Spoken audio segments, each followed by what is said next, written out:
سب سے بڑی خبر آپ سے شیئر کروں گا شہید ارشد شریف کے قتل کے بارے میں کہ ان کو ٹارگٹ کر کے قتل کیا گیا، اور یہ بات اب آفیشلی سرکاری طور پہ ثابت ہو گئی ہے۔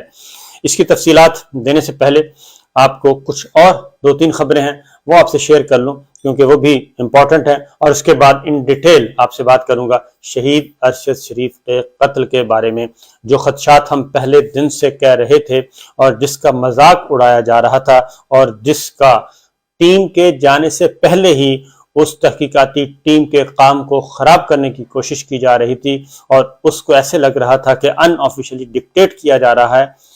الحمدللہ، شکر الحمدللہ کہ وہ ٹیم جو ہے اس نے بہت اچھا کام کیا، اور دونوں پولیس آفیسرز نے ایک بہترین ایمانداری سے ایک رپورٹ تیار کی ہے، اور وہ بھی تحقیقات کی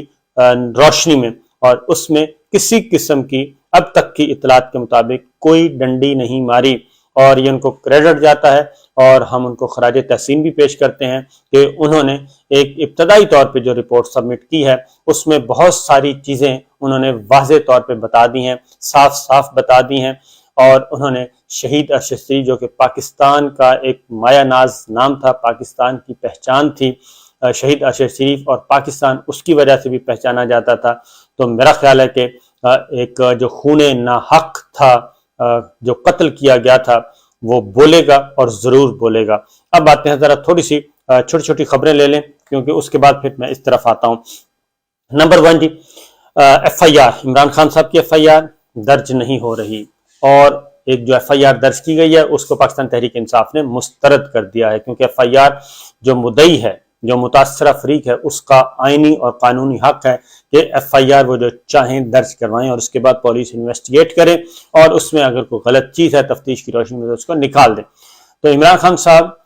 کی F I R supreme court کے حکم کے باوجود جو درج کی گئی وہ سرکاری ایف آئی آر تھی۔ ایک طرف کہا گیا کہ عمران خان صاحب پہ حملہ ہوا ہی نہیں، اور دوسری جانب پھر پھرتیاں دکھائی گئیں اور ایک ایف آئی آر بھی درج کروائی گئی، اور ساتھ ہی ساتھ گورنمنٹ بھی جو کہ فیڈرل گورنمنٹ جو یہ ایک طرف یہ کہہ رہی تھی کہ یہ سب کچھ فراڈ ہے، مسلم لیگ نواز کے وزراء مولانا فضل الرحمان صاحب، پیپلز پارٹی، سب کے سب یہ کہہ رہے تھے، لیکن دوسری جانب ایف آئی آر درج کروانے کے لیے خطوط بھی لکھے جا رہے تھے۔ بہرحال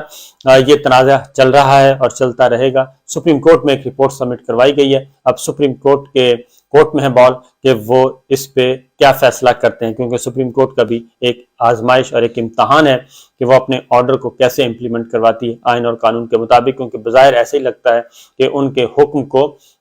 ایک بدنیتی پہ میلافائڈی اس کو استعمال کیا گیا ہے اور اس پہ عمل درآمد کیا گیا ہے۔ آگے بڑھتے ہیں جی، مصطفیٰ نواز کھوکھر صاحب، پاکستان پیپلز پارٹی، انہوں نے کافی دنوں سے وہ پاکستان پیپلز پارٹی اور پی ڈی ایم کی جو پالیسی ہے اس سے اختلاف کر رہے تھے، اور اعظم سواتی صاحب کے معاملے میں بھی مصطفیٰ نواز کھوکھر صاحب جو کہ پیپلز پارٹی کے سینیٹر ہیں، انہوں نے ایک بالکل سخت موقف اختیار کیا اور سخت ٹویٹ کیا تھا۔ مسلم لیگ نواز سے مفتاح اسماعیل صاحب نے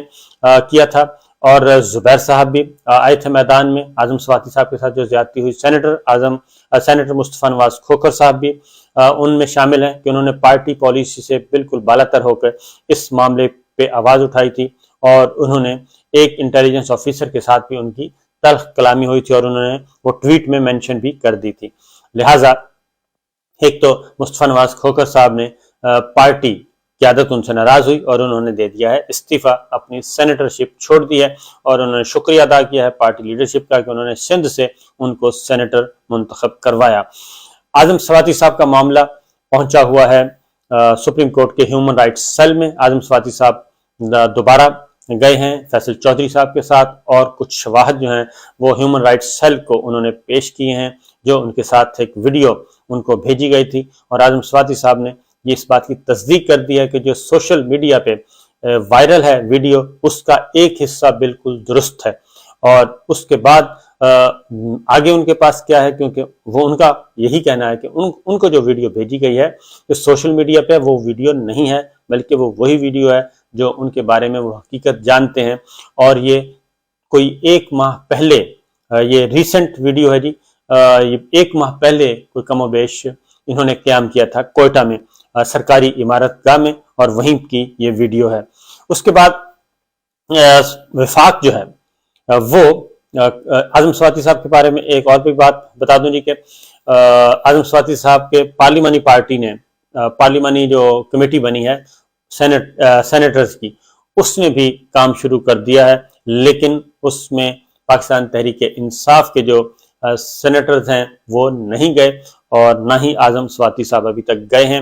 تو اب آتے ہیں اصل خبر کی طرف، وہ ہے ارشد شریف صاحب کے بارے میں امپورٹنٹ خبر جو آئی ہے۔ نمبر 1 تو یہ کہ چیف جسٹس آف پاکستان کو خط لکھ دیا گیا ہے، چیف جسٹس آف پاکستان کو خط لکھ دیا گیا ہے، اور chief justice of Pakistan Umar Ata بنیال صاحب کو خط لکھا ہے کہ ارشد شریف کے جاں بحق ہونے کے حقائق جاننے کے لیے جوڈیشل کمیشن بنایا جائے اور سپریم کورٹ کے تمام دستیاب جج صاحبان پر مشتمل کمیشن بنایا جائے۔ یہ وزیر اعظم شہباز شریف صاحب کی طرف سے لکھا گیا ہے، اور پھر اس میں 5 سوالات بھی دے دیے گئے ہیں خاص طور پر۔ میرا خیال ہے کہ یہ سوالات نہیں دینے چاہیے تھے، یہ سپریم کورٹ کے چیف جسٹس جب یہ بنائیں گے کمیشن، اور وہ فل کورٹ بناتے ہیں، 5 ممبرز بناتے ہیں، جتنا بھی بنائیں گے، اس پہ ایک چیز جو ٹرم آف ریفرنس ہے، دائرہ کار ہے، وہ سپریم کورٹ کو پھر خود از خود اختیار کرنا چاہیے، کیونکہ سپریم کورٹ جو ہے وہ بہت اچھی طرح سمجھتی ہے، آنریبل ججز سمجھتے ہیں کہ کیا کیا کرنا ہے، لہٰذا ان کو اس بارے میں جو TOR دیے گئے وہ درست نہیں ہیں۔ خط میں کہا گیا ہے کہ جو سپریم کورٹ کے تمام دستیاب جج صاحبان پر مشتمل کمیشن بنایا جائے۔ کمیشن 5 سوالات پر خاص طور پہ غور کر سکتا ہے۔ نمبر 1 ارشد شریف نے اگست 2022 میں بیرون ملک جانے کے لیے کیا طریقہ کار اپنایا؟ یہ ایک نارمل سی بات ہے، یہ کوئی ایسا سوال نہیں ہے، پوری دنیا جانتی ہے کہ کون سا طریقہ انہوں نے اختیار کیا تھا۔ ارشد شریف کی بیرون ملک روانگی میں کس نے سہولت کاری کی؟ یہ سہولت کاری نہیں ہے، اور اس پہ بھی یہ بھی ایک واضح طے شدہ موجود ہے، اطلاعات موجود ہیں، کسی کو اس میں کوئی ڈھکی چھپی بات نہیں ہے جی۔ اور سہولت کاری کی، اس کو سہولت کاری کا ورڈ تو نہیں یوز کرنا چاہیے۔ وفاقی یا صوبائی ایجنسی، ادارہ یا انتظامیہ ارشد شریف کو ملنے والی دھمکیوں سے آگاہ تھے؟ یہ بات درست ہے جی کہ کوئی وفاقی یا صوبائی ایجنسی، ادارہ یا انتظامیہ ارشد شریف کو ملنے والی دھمکی سے آگاہ تھے۔ اگر ارشد شریف کی جان کو خطرے کی اطلاع تھی تو اس سے بچاؤ کے لیے کیا اقدامات کیے گئے؟ یہ ویلڈ کوشچن ہے، کیونکہ اس میں چیف جسٹس آف پاکستان کو بھی ارشد شریف صاحب نے خط لکھا تھا، اور پریزیڈنٹ آف پاکستان کو بھی خط لکھا تھا، اور پریزیڈنٹ آف پاکستان نے یہ خط وزیر اعظم شہباز شریف صاحب کو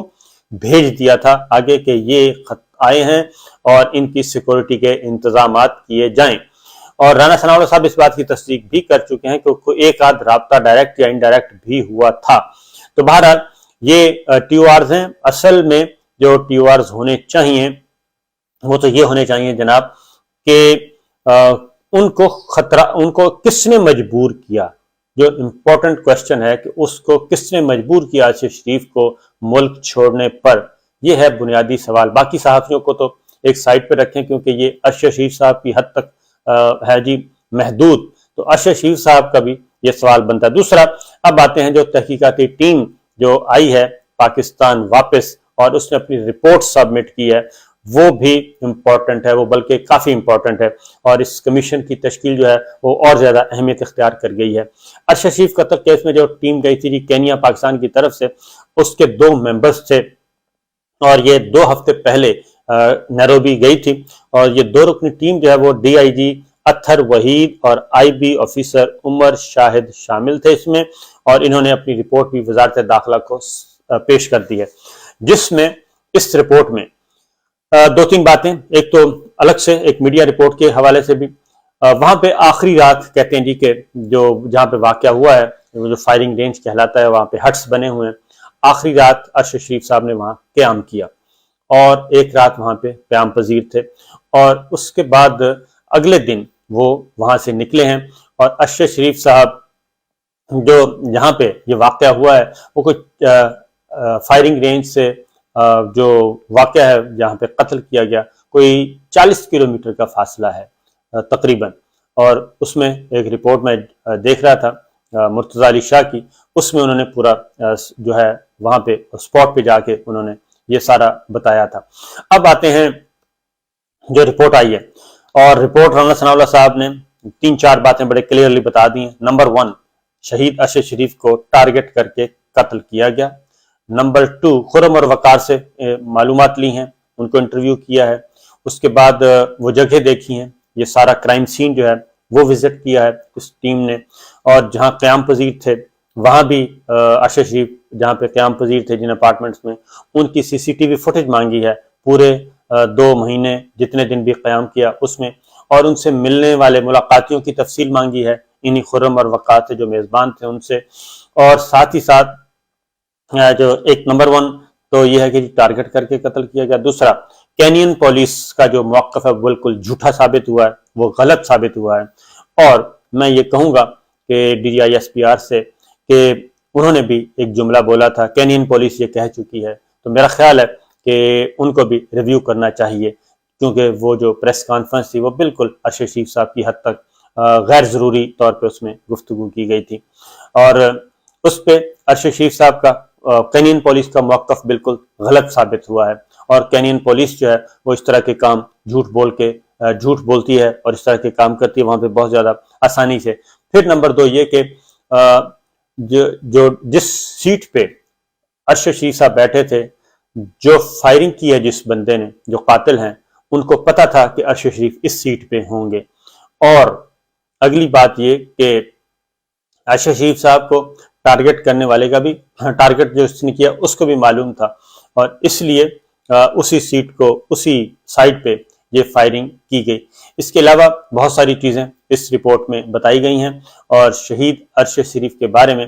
اب رانا ثناءاللہ صاحب کا دل تھوڑا سا موم ہو گیا ہے، اور انہوں نے بھی اس بات کا اقرار کیا ہے کہ